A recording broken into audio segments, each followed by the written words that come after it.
Hello guys, আজ দেখো আমি কিন্তু আরেকটা রান্নার রেসিপি নিয়ে চলে এসেছি। আজ কিন্তু আমি চিংড়ি মাছের মালাইকারি করছি। হ্যাঁ, তোমরা প্রথমেই বলবে চিংড়ি মাছের মালাইকারিতে আলু কে দেয়। আমি আলু দিই না, কিন্তু দিলাম, ইচ্ছে হলো তাই। তো আমি এখানে পেঁয়াজ কুচি করে নিয়েছি, মানে কেটে নিয়েছি। আর এরপর কিন্তু এখানে আদা রসুন লঙ্কা যেগুলো দেওয়ার সেগুলো দিয়ে নিয়েছি, কিন্তু ওটা খুবই কম পরিমাণে পেস্টটা হতে চায় না। তার জন্য কিন্তু গুঁড়ো মশলা যেটুকু লাগবে সেটাও আমি দিয়ে নিয়েছি, যাতে পেস্টটা একটু ভালো করে হয়। তাও দেখো একটু একটু কিন্তু আদাগুলো রয়েই গেছে। তো ঠিক আছে, ওটার কিছু করা যাবে না। এরপর কিন্তু আমি তেল গরম করে এখানে আলুগুলো আমি ভেজে নিচ্ছি। তারপর এখানে তেজপাতা আর শুকনো লঙ্কা দিয়ে একটু নাড়াচাড়া করে পেঁয়াজগুলোকে আমি লাল লাল করে ভেজে নেব। তো পেঁয়াজটা যখন বাদামি রঙের হয়ে আসবে, তারপর যে আমার মশলাটা করা ছিল সেই মশলাটা কিন্তু আমি কষাতে দিয়ে দেবো। আর আমি কিন্তু চিংড়ি মাছটা ভাজিনি। হ্যাঁ, কেউ কেউ চাইলে পরে চিংড়ি মাছটা ভেজেও নিতে পারো, আবার অনেক সময় চিংড়ি মাছটা না ভেজেও রান্না করা যায়। চিংড়ি মাছ আর ইলিশ মাছ এগুলো না ভেজেও রান্না করা যায়, আবার কেউ ভেজেও নেয়। আমার পাপা বাড়িতে নেই, পাপা বাড়িতে থাকলে পরে তো একদমই না ভেজে রান্না করতে পারতাম না। আর দেখো আমাদের কিন্তু গরুর দুধটা ছিল, আর দেখো পুরো খাঁটি দুধটাই দিয়ে দিলাম।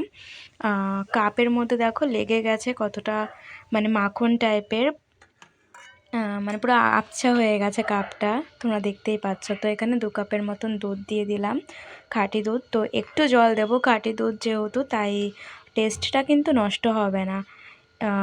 আমি একটু পরে জলটা দেবো, যখন দেখবো যে একটু জলের প্রয়োজন তবে দেবো, নয়তো দেবো না।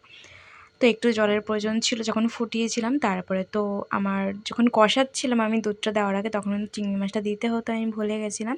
তো দুধটা দেওয়ার পরে কিন্তু আমি সঙ্গে সঙ্গে চিংড়ি মাছটা দিয়ে তারপর আরও ভালো করে কষিয়েছি। এটা কিন্তু কষানোর ওপর ডিপেন্ড করে চিংড়ি মাছের স্মেলটা, কাঁচা স্মেলটা। তো তুমি যদি ভালো করে না কষাও কাঁচা চিংড়ি মাছ দিয়ে, তাহলে পরে কিন্তু কাঁচা স্মেলটা আসবে। তো ভালো করে কষাতে হবে চিংড়ি মাছ দিয়ে, তাহলে পরে কিন্তু স্মেলটা আসবে না।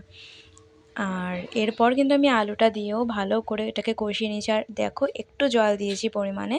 তো এটা কিন্তু আমি ঢাকনা দিয়ে ঢেকে রাখবো বেশ কিছুক্ষণ। তো এই যে দেখো প্রায় ঝোলটা শুকিয়েই এসছে।